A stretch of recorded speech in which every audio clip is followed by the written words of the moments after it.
Hello, you guys, and welcome back to another Yap session.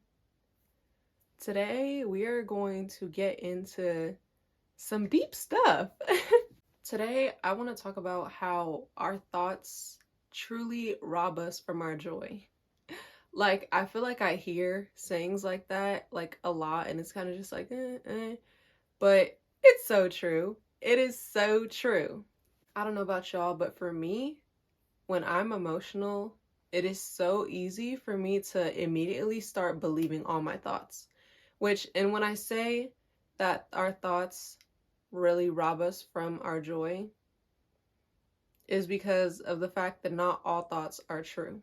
Have you ever thought something about someone like immediately as you saw them and then it wasn't true?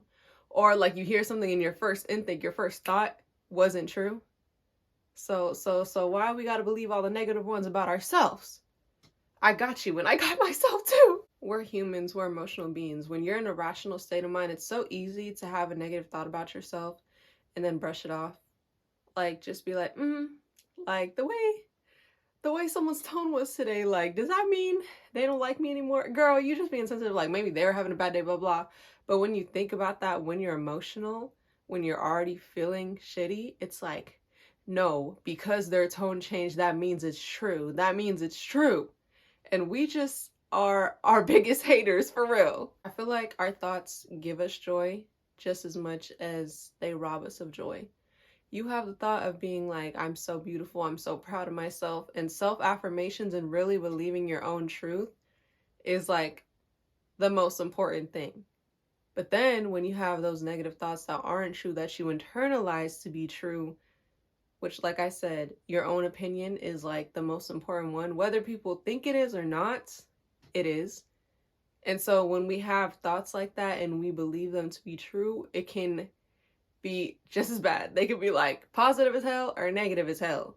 I wanted to talk about this today because I'm struggling with it myself.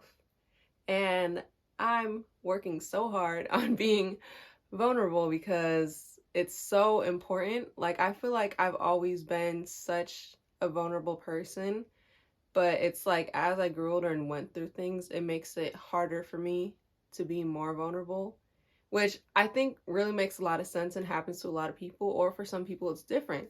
They grow up going through a lot of stuff and they're not vulnerable, and then they learn to come out as they get older, and maybe they might retract too. But for me, it was vulnerable, and then now it's kind of hard.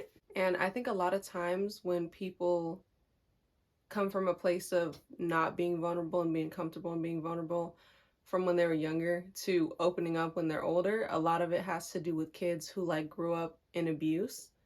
And for me, I grew up in a two-parent household.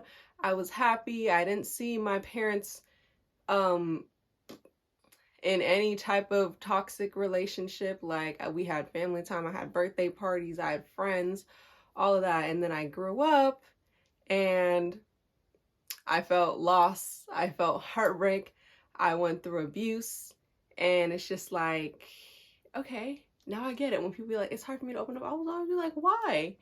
When you actually got shit under your belt, it's hard, girl. It's hard. Now you get it. And I'm working so hard to not let my thoughts rob me of my joy.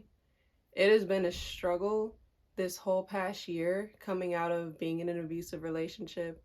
My approach to relationships and to love before I was in an abusive relationship was so different than it is now, and it shows. Like, I've constantly seen in this past year being single, when I would have romantic interaction situations, it's like my trauma responses are crazy. Like, I used to always hear about self-sabotage, and I used to always like feel so sad for those people. I'm like, why would you feel like that? Like, of course, like, don't like count yourself out or blah blah blah. And that's what I've found myself doing, whether it's like physically removing myself from the situation or it's the thoughts in my head that just like I keep coming almost to when I believe that it's true.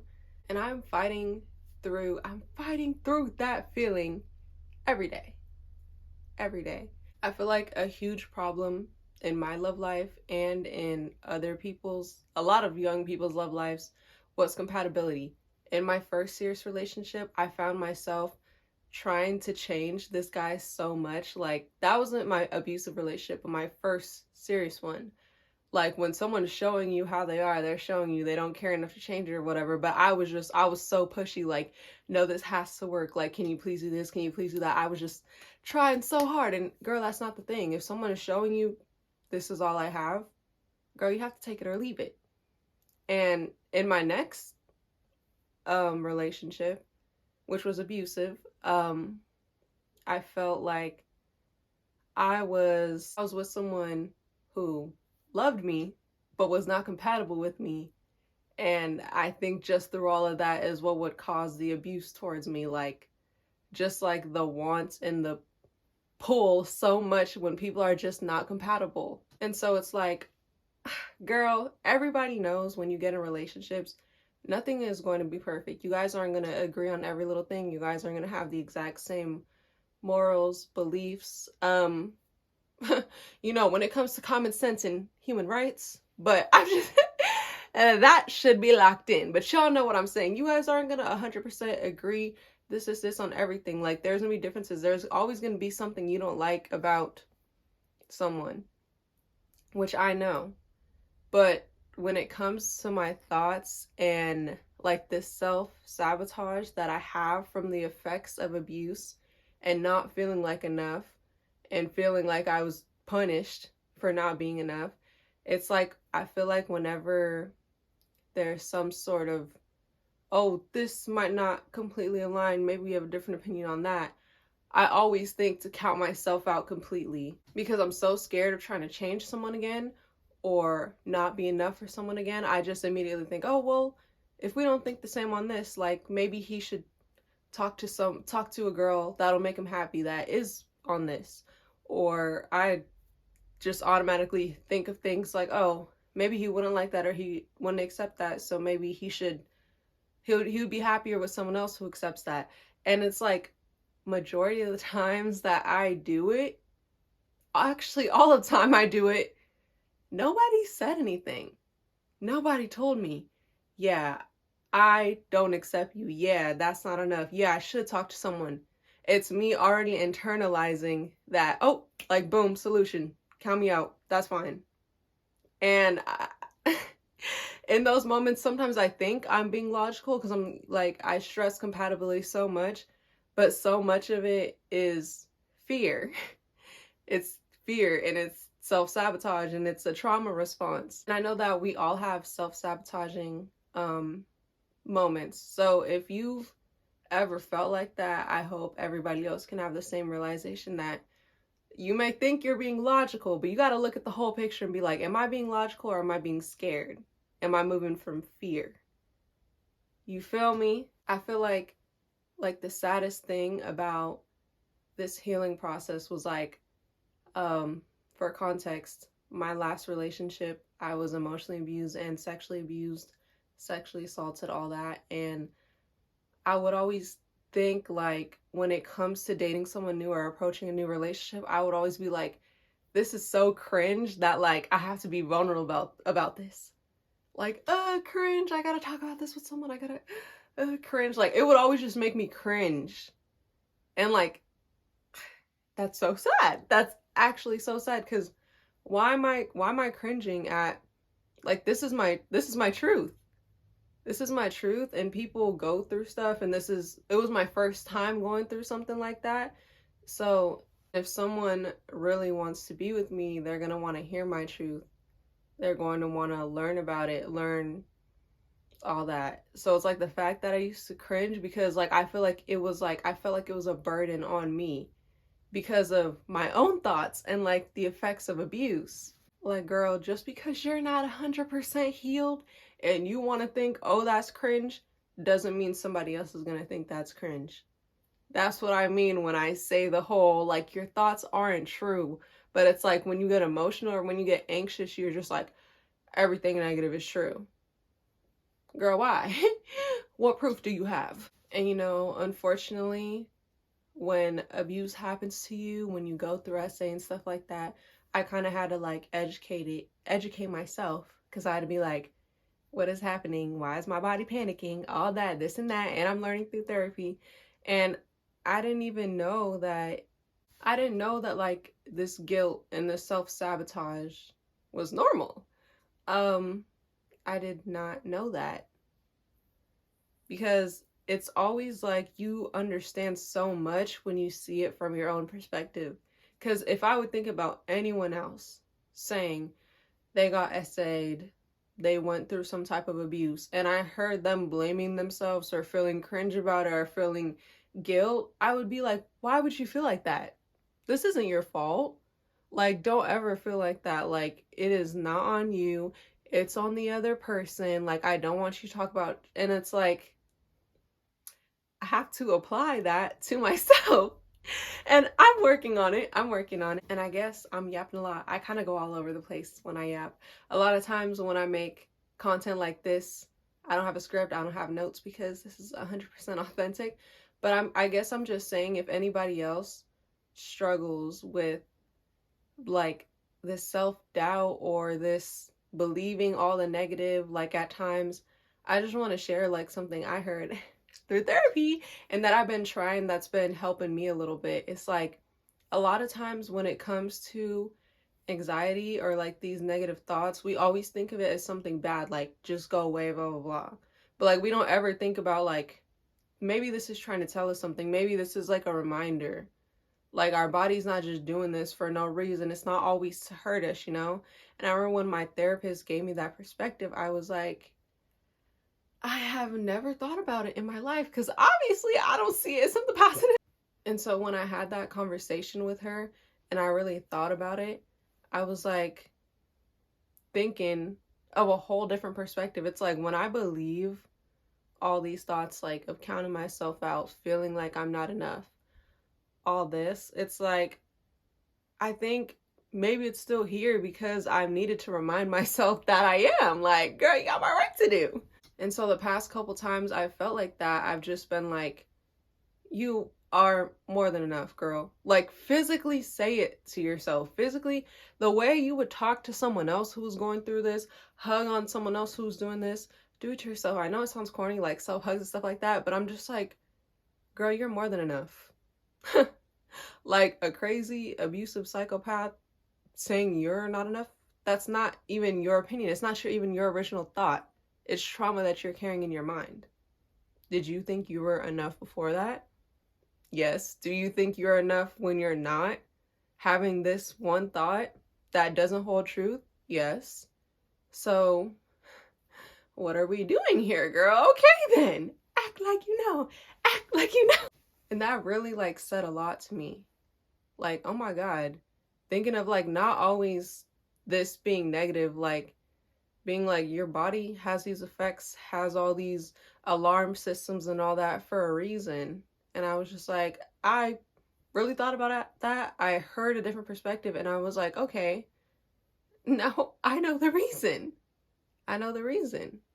Because maybe there's a part of myself that there's obviously a part of myself that still thinks that because I'm thinking it or might feel like that or might be afraid that that's true. But this is the time to remind myself that I'm not, to push through. Because regardless of what I've been through, the abuse I've endured, the pain that I felt, I'm more than enough. I'm more than worthy. I'm more than worthy. I'm more than lovable. Why would I not deserve love and acceptance because of the abuse that happened to me? It doesn't even make sense. And like I said, you really have to think about it like you're talking to someone else. If someone else told you like, oh, I don't feel like I'm worthy because someone used to do this to me, like do that to them, I would be like, what that got to do with you? So we gotta make that reverse effect on ourselves. You feel me? Not all thoughts contain truth, babe. We know this because we think a lot of things, and how many of those things are actually true? People always say emotions are visitors. Emotions pass by. So it's like when this emotion passes by, is that truth still there? No. So it just shows. It just shows. Accept your emotions and your feelings for all that they are, but when it's time for it to run its course, for you to get back to being your rational self, remember that. Remember that. I just want to say with my whole heart, anyone who has been in a similar position, who has been through abuse, any kind, had abusers, make them feel like they're not enough, verbalize that they're not enough, show them physically that they're not enough.